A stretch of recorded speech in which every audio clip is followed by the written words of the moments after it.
Polls also reveal that 75% of Americans demand a public audit of the secretive organization.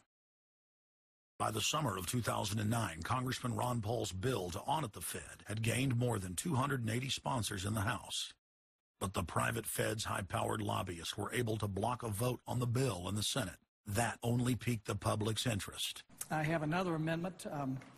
I have been informed that the majority plans to block consideration of this amendment, which is number 1367, regarding the transparency at the Federal Reserve. Madam President, I'd like to call up Amendment 1367. Without objection, the clerk will report. The Senator from South Carolina, Mr. DeMint, proposes amendment number 1367. Senator from Nebraska. I make a point of order against the DeMint amendment that it's legislation on appropriations. Madam President? The point of order is well taken. The amendment. I regret the objection. The amendment falls. The people began asking themselves, why couldn't there be an audit of the Federal Reserve? The Fed has never once been audited. In the whole period of time, in the almost 90-some-odd years that the Fed has been around, the most powerful agency and independent agency, it has never once been audited. This is an absolute crime against the freedoms of this country. Do you think it would cause problems for the Fed or for the economy if that legislation was to pass? My concern about the legislation is that if the GAO is auditing not only the operational aspects of our programs and the details of the programs, but is making judgments about our policy decisions, that would effectively be a takeover of monetary policy by the Congress. Is that your position, that this bill, if it were to be passed, would interfere directly with interest rates, setting interest rates? If we were to raise interest rates at a meeting and someone in the Congress didn't like that and said, I want the GAO to audit that decision, wouldn't that be viewed as an interference? I wouldn't think so. This is just reviewing it, and you can do what you want. The Federal Reserve has never been subjected to an outside audit. And if you audit them, it's very likely that Greenspan, Bernanke, and Volcker might all go to jail.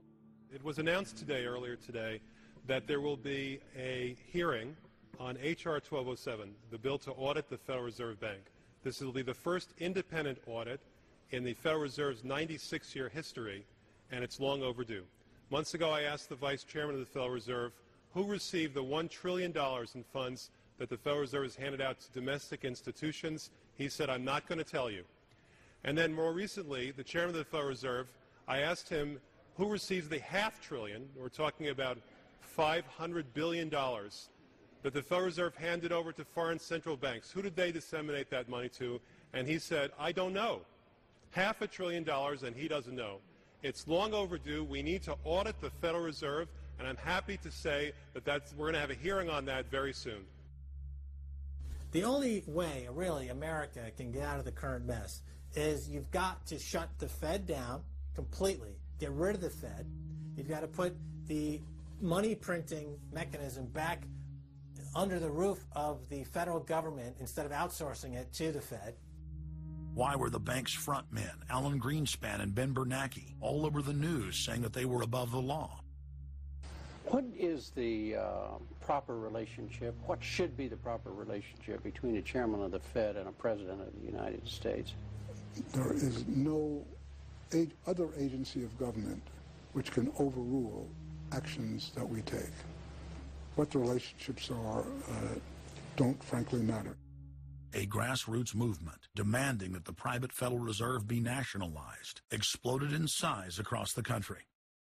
The momentum had shifted. Now the arrogant central bankers were the ones running scared.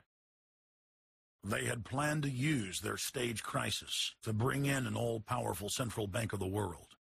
Immediately, every country goes into action at the same time. The International Monetary Fund is mentioned at the G20 meeting. They say that it must be brought to its full power, and we need a Bretton Woods Part 2 for world taxation. What is global government? For decades, the media denied it existed. But now they're saying, oh, yes, there's going to be a global government, a new bank of the world, and we're going to pay our carbon taxes to it. What is it? It's nothing more than a private, hostile, corporate takeover of every sovereign nation on earth. And then when you look at the philosophy of these global corporate chieftains, it is one of domination of the poor, domination of the population. It is a view that human life just isn't cheap. No, human life is a negative. And so no matter what they do, they have the rationale that it's in the greater interest to get rid of more human lives. They are so arrogant and they're so sure of themselves, they're saying, yes, we created the European Union, we created the Euro, and these are from the people of the Bilderberg. We are going to create a world bank. We're going to create a world government. They're saying it out loud and clearly. Suddenly, across the planet, their regional front banks had been identified by sovereign populations as the illegitimate shadow governments that they are. The controllers had moved too quickly and revealed their hand. Populations around the globe were seeing through the establishment's facade, past the puppet governments, and to the global architects that were pulling their strings. Where are the American people? Why have they lost their dignity? What is stopping them from speaking out? Why have they become little mice that follow Pied Pipers? How can they look up to these pathetic politicians? Go sit down. I have a question for this young man. He has the right to be represented. I'm his father, and I want to talk to you face to face. Look at your. I'm not a lobbyist with all kind of money to stuff in your pocket so that you can cheat the citizens of this country. So I'll leave, and you can do whatever the hell you please to do.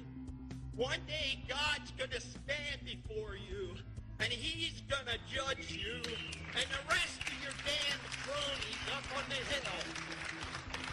And then you will get your just desserts. As the public begins to awaken to the fact that Barack Obama has cold-bloodedly betrayed the pledges he made to the American people, the establishment media and Democratic leaders have invoked the tactic of divide and conquer. I think they're astroturf.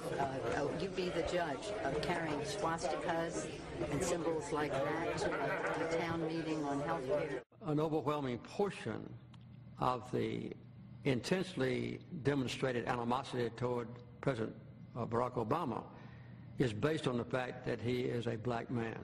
Desperate to ram their agenda through, they have played the race and class cards. You start to wonder whether, in fact, the word socialist is becoming a code word, whether or not socialist is becoming the new N-word. When I heard people going after the First Lady and the number of staff people they have, it sounds racist to me. It is essential that the establishment play the population off against each other, along the lines of Republican, Democrat, liberal, conservative, black and white. As long as the people are fighting with each other, they can never get together and remove the corporate dictatorship that has criminally seized power through the national security state. Just as George W. Bush betrayed his foolish followers, so must Obama, because his only allegiance is to his offshore masters. President Obama today nominated Ben Bernanke for a second four-year term as Federal Reserve Chairman. The president called his actions on the global financial crisis bold and out of the box. As an expert on the causes of the Great Depression, I'm sure Ben never imagined that he would be part of a team responsible for preventing another. But because of his background, his temperament, his courage, and his creativity, that's exactly what he has helped to achieve. And that is why I am reappointing him to another term as chairman of the Federal Reserve. So Obama has made it quite clear by his actions, never mind his words, his actions, as to who owns him, who he works for, and who he serves. And it's not the American people. It is so obvious to anyone paying attention that the President of the United States is not the real person in control. Whether it is Gerald Ford or Jimmy Carter or Ronald Reagan or Clinton or Bush or Bush, Obama is no different. And to think that he is an independent figure is just crazy. And as Franklin Delano Roosevelt said, presidents are selected. They are not elected.